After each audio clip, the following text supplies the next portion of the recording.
custo de vida, emprego e desemprego, cesta básica, tarifas públicas, salário mínimo.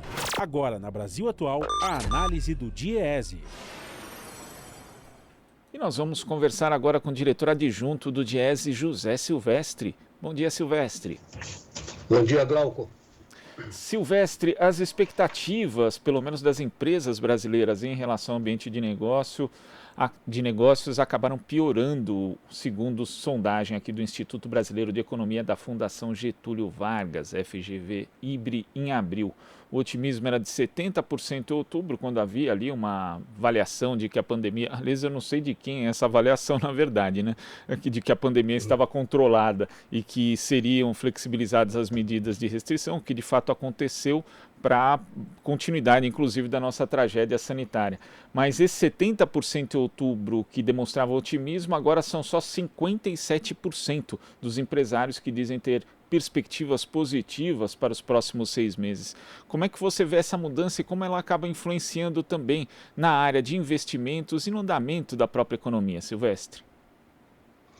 Bom, influencia, digamos, negativamente, né, Glauco? Porque você tinha, tanto do ponto de vista dos empresários como dos consumidores, ou seja, da população de uma maneira geral, mas especificamente em relação aos empresários, havia uma expectativa que a pandemia seria, digamos, reduzida o seu ritmo, e o que houve foi exatamente o contrário, né? Você teve uma terceira, na verdade, na época ainda era a segunda onda, né? Hoje é que está se falando na terceira onda. Mas essa expectativa do ponto de vista da piora da economia traz esses percalços, porque isso tem rebatimento na produção, tem rebatimento no investimento, tem rebatimento na queda do consumo, como a pesquisa aponta. Enfim, então se criou ali um ambiente extremamente negativo, né, para as empresas de uma maneira geral. E também teve, né, digamos assim, a questão do governo não... Aquela discussão sobre libera o recurso, não libera recurso, enfim. Isso tudo criou esse, digamos assim, esse clima de pessimismo, né, em relação à expectativa das empresas para os seus negócios. Quando a gente analisa também a outra ponta, né, a expectativa dos consumidores, também houve aí uma redução, né? Na verdade, boa parte deles agora já admite adiar a compra de bens e serviços por conta da pandemia. Esse percentual em outubro era de 61,8% e agora em abril é 70,4%. Então o empresário ele tem aí medo de investir na prática por conta do cenário de incerteza econômica e o consumidor tem medo de adquirir bens, o que acaba criando aí um círculo nada virtuoso, né, Silvestre? Sim, ao contrário, né? Se você tem as expectativas, digamos, negativas do ponto de vista das empresas, isso evidentemente também acontece com a população, com os consumidores de uma maneira geral. E aí numa situação mais, digamos assim, mais delicada ainda, né, Glauco? Porque você tem a pandemia provocou e provoca perda de renda, provoca desemprego, provoca ceticismo por parte das pessoas, e as pessoas tomam a decisão de, por exemplo, de adiar a aquisição de bens, ou seja, e serviço, o consumo, ou adiar, ou mesmo desistir, né? Porque tem o desemprego está rondando. Então, aquelas pessoas, sobretudo, né, vamos chamar a atenção que sobretudo as pessoas, né, e as famílias de baixa renda, né? Nas pessoas de faixas mais, e as famílias de renda mais elevada, né, as pessoas continuaram consumindo, pode ter tido, digamos assim, passado a ser mais cautelosas, né, por causa desse cenário duvidoso e, enfim.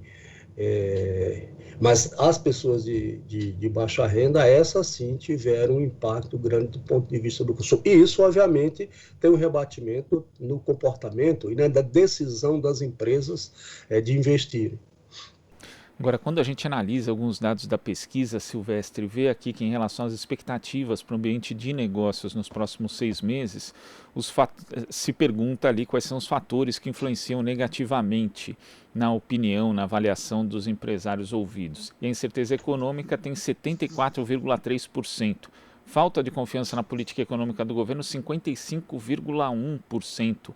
E a gente ainda tem aqui fim de programas emergenciais às empresas e redução dos auxílios emergenciais aos consumidores. E isso é algo grave, né? Porque mostra a responsabilidade direta do governo federal em relação ao próprio ambiente econômico, Silvestre, principalmente quando a gente lembra que havia essa expectativa aí de controle da pandemia, o que não aconteceu, né? Muito por culpa da inação, da omissão do governo federal em relação às medidas de restrição quando deveriam ser tomadas, a flexibilização também por parte de governos do estado, que a gente sabe que acabaram adotando esse tipo de postura mesmo quando não existia um controle real da pandemia, mas também porque houve aí a interrupção de programas importantes justamente nesse período do final do ano passado, começo desse ano, que só voltaram em março, tanto programas de suporte às empresas como também o auxílio emergencial.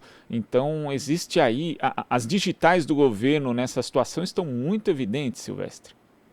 Sim, porque veja, ainda que você tenha e teve por parte, digamos assim, dos gestores dos governos estaduais e dos governos municipais, iniciativas, né, mais, digamos, condizentes com a ciência, com as orientações da OMS em relação à pandemia, a gente assistiu e assiste um total desencontro, omissão, sabotagem por parte do governo federal. Então, isso acaba emitindo, digamos assim, sinais trocados, né, do ponto de vista das expectativas para as empresas e para os empresários, insisto, na decisão de investir.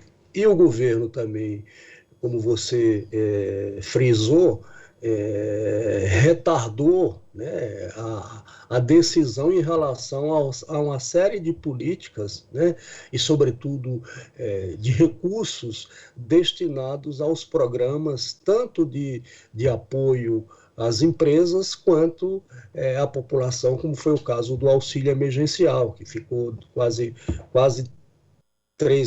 mais de 3 meses discutindo até decidir que saísse o auxílio emergencial aí em abril dos R$375, variando de 150, né, 375. Então, tudo isso teve, evidentemente, impactos, tanto do ponto de vista das empresas, dos ambientes de negócio, da população, né? E é um pouco, enfim, esses dados desse estudo da GV estão revelando. Então, não tenha dúvida que tem sim, muito claramente, as digitais do governo federal. E ontem nós recebemos aqui no Jornal Brasil Atual a cientista política Mayra Goulart, e ela falava a respeito da insistência do presidente Jair Bolsonaro em tentar mostrar para as pessoas que existe praticamente uma realidade paralela, né, que totalmente diferente da situação que o país vive. E ontem, vendo uma matéria do jornal Folha de São Paulo falando sobre essa pesquisa da GV, um economista dizia que não estava muito no radar das pessoas no final do ano passado que a gente fosse atingir esse momento mais crítico, que seria necessário ter medidas restritivas novamente. Eu fiquei pensando, mas não estava no radar de quem?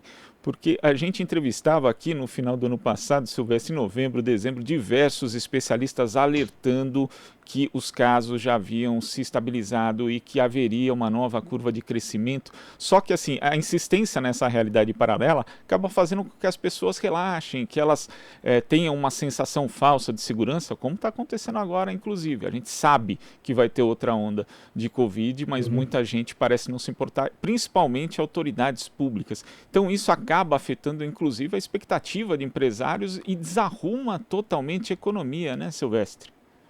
Sim, quer dizer, aliás, né, Glauco, isso é desde março do ano passado, né? Quer dizer, se a gente olhar qual foi a atitude, qual foi o comportamento do governo federal, do Ministério da Saúde, particularmente do presidente da República em relação à pandemia, foi toda no sentido contrário. Primeiro, negando a ciência.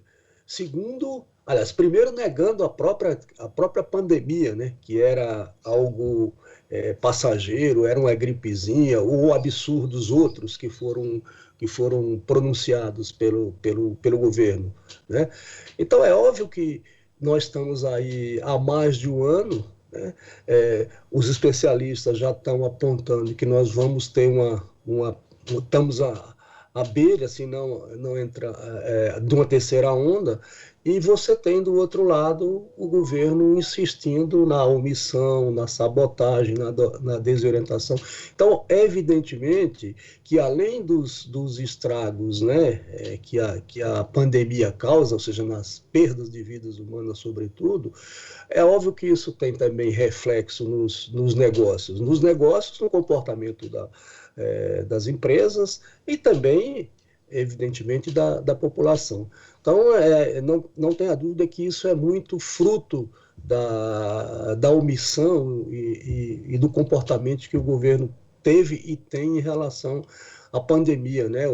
Você tem estudos, né, demonstrando já o que seria possível, teria sido possível evitar a perda de vidas humanas se você tivesse efetivamente um governo que olhasse com o devido cuidado e tomasse as devidas medidas, né, como vários países no mundo fizeram para o enfrentamento do coronavírus. Sem dúvida. Silvestre, muito obrigado pela sua participação aqui no Jornal Brasil Atual e até a próxima. Bom dia, Glauco, até a próxima. Conversamos aqui com o diretor adjunto do DIEESE, José Silvestre. Você está ouvindo Jornal Brasil Atual. As notícias que os outros não dão.